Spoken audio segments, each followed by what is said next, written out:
Hello, today is Wednesday, October 30th, and happy All Hallows Eve. And welcome to episode 379 of Fault Line, the National Security Institute's podcast that gets you quickly up to speed 3 times a week on the national security and foreign policy debates shaking up America. I'm Jessica Jones, and I'm joined today by some of our familiar faces, Jeffrey Wells, Morgan Vigna, and Bishop Garrison. I'd like to point out, I see no Halloween costumes, but I'll let that ride because we're one day early, folks, one day early. Today, we're talking about a potentially scary story, the recent Georgian parliamentary elections. And we're not talking about our favorite peanut state here in the US. We're talking about Georgia over in Europe, a country that borders Russia, which we saw an election that pitted the Georgian Dream Party, which has led the country since 2012, has deepened ties with Russia, against an opposition seeking more integration with Europe.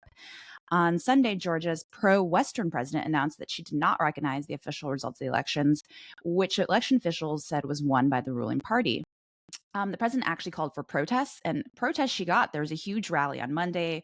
Thousands of folks turned out. Independent election observers have found that Saturday's elections were not in line with international standards, and a partial recount was announced yesterday. Tensions in the country have been high. The split between leaning towards Moscow versus European integration has been an ongoing conversation. Some of the elected opposition say they won't take part in any talks with the government and will push for a no vote as well. And the U.S. and European Union have urged full investigations of the weekend election. One president who is not mad about the election results, though, is Hungarian Prime Minister Viktor Orban, who applauded the victory of Georgian Dream and actually already visited the country and met the prime minister. So there's a lot going on, a little bit of a different pivot from our Moldovan election conversation. So Jeffrey, I want to turn first to you. Are you surprised by the stories of perhaps interference with the election results, the fact that the opposition is saying is protesting? What do you make of what happened over the weekend? Jess, this week I'm going to quote another brilliant geopolitical thinker, Taylor Swift, and say that the world moves on another day, another drama. And certainly she has captured here the cyclical nature of conflict and manipulation. And this is where the Russians are really good, where confusion isn't just a symptom, but it's the strategy itself. And Russia has perfected this tactic to reshape narratives and drive outcomes, orchestrated from the shadows and sometimes, right in the direct sunlight. And the problem here is that the West influence is really waning.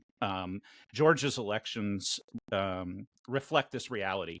The EU keeps sending mixed signals, demanding reforms and then delaying real progress toward membership. It's back and forth, and this inconsistency certainly has frustrated some Georgians. I mean, even if with this election results, the numbers being strange, they're still close. And so there are Russians that have bought in, Georgians that have bought into this fertile ground for Russian interference. And, Russians' interference here is really a masterclass in fourth generation warfare, where military battles have are replaced by cultural manipulation, media control, and political alliances. And this is certainly what the Russians do best, because they don't do battlefields very well.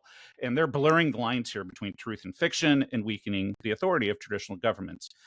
It's a bit like the movie Inception, with shifting thoughts and decisions. And that's precisely, where they're operating here, is stirring nostalgia, spreading misinformation and disinformation that fractures Georgia's ambitions.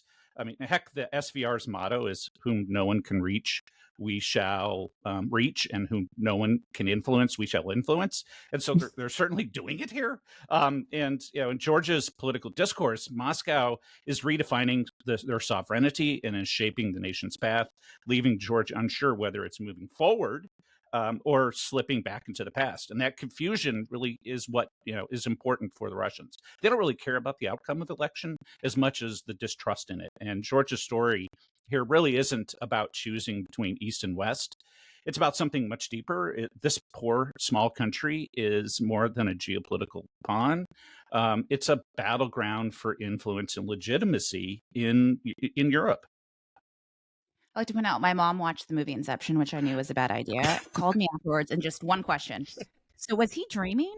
That's it. No, he what? That was that's her a pretty takeaway pivotal from 2.5 hours. movie, so. Yeah. And I just went, I'm not going to respond to that. So likewise, Morgan, are we dreaming here? I mean, what do you make of this election? What does this mean for Georgia's potential future in the EU? I just echo everything Jeffrey so eloquently stated. Russia views Georgia as within its sphere of influence. 20% of Georgian territory is occupied by the Russians. You'll recall the war fought over Abkhazia and South Ossetia back in 2007, 2008. There are also significant pockets of the Georgian population that are pro-Russian. You've got a region in a rural community about 83 miles or 100 miles or so outside of Tbilisi, the capital city, and it's primarily Armenian speaking, Russian speaking. This was a prime target for Russian misinformation, disinformation. This population actually views integration into Europe as a bad thing. So I definitely think you do have pockets here that are very vulnerable to Russia. At the same time, you'll recall, Jess, that we did see Georgia's candidacy for the European Union pulled over the summer. The president very much wants European integration. She is very pro-Russia, or excuse me, pro-Europe, pro-Western. And so I think we, as the United States, need to continue to bolster her and really call into question the integrity of these elections. I do not think that the U.S. government should recognize these parliamentary elections until a thorough investigation is conducted and we have some sense of sort of what the future holds here for Georgian governance. Yeah, Bishop, how do we move? I want your thoughts on the election and also your thoughts on how we move forward, whether that's the opposition, whether that's Western leaders in terms of recognition of the elections. Like, what do we do here? What do you think? Yeah, I mean, at the end of the day, this is another potential hit, a catastrophe for democracy if they're not careful here. Just to follow up on the Christopher Nolan reference to Jeffrey, another great one, The Dark Knight, in which you're looking at the Joker, and he is the incarnate continent. Excuse me, like all he wants to do is see the world burn. And for Putin, to some degree, it's like that. That's the level of chaos that he wants to create here. But at the end of the day, it's to strengthen his own hold on his regime and to be a greater authoritarian. As Morgan mentioned, 20% of Georgian territory is held by Moscow. So any chaos that they can sow within the borders is going to create an opportunity for him to create more control and to have a stronger hold on the area. Having Viktor Orban there, exact same thing. This is a continued effort to bring about kind of a new Russian order within the region, a new effort to create some type of new Soviet Union. So anything that we can do for our allies in the region is important. The problem is this is a rock and a hard place.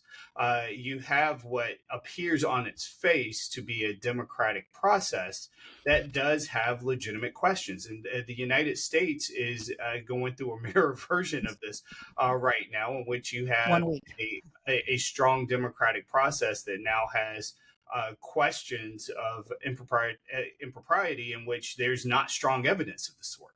So it's going to be difficult for us to truly lend a voice in this discourse while we are still, on the precipice of our own electoral process here for the president and for key congressional seats. So I think their president needs to be really thoughtful here in her approach. If she's talking about continuing to want to push towards a greater integration with European countries, then she has to ensure that this was a properly held democratic process. And if there are questions of that, they need to go through special processes, through the correct efforts in which to address it, identify the issues, and correct any shortcomings that are done in a non-biased, non-partisan way. And that's really where, to Jeffrey and Morgan's point, I think that's going to be where the strength of the Russian influence operations come in, because anything right now that she does is going to be held with a microscope, and you're going to held under a microscope, and you're going to see misinformation and disinformation from all angles. So we just need to continue as a country to support them in their efforts to hold a democratic process, and hope that at the end of the day, that's exactly what we can see.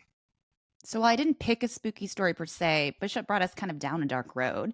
But I'm going to make it lighter. I've got two Halloween. I didn't do anything. I'm glad. Close with Bishop. I didn't Yeah. do anything. You brought up the Dark Knight, so I mean, Yeah, No Taylor I did bring up the Swift. Dark No Knight. It's a great movie. It's a great. It's But fabulous. there was no Taylor Swift lyric, so it wasn't lighthearted. So, but I got two Halloween trivia questions I would like. Okay, first one, because we're not dressed up. How much do you guys think Americans in total, so that means in this country, spend on Halloween candy in 1 year?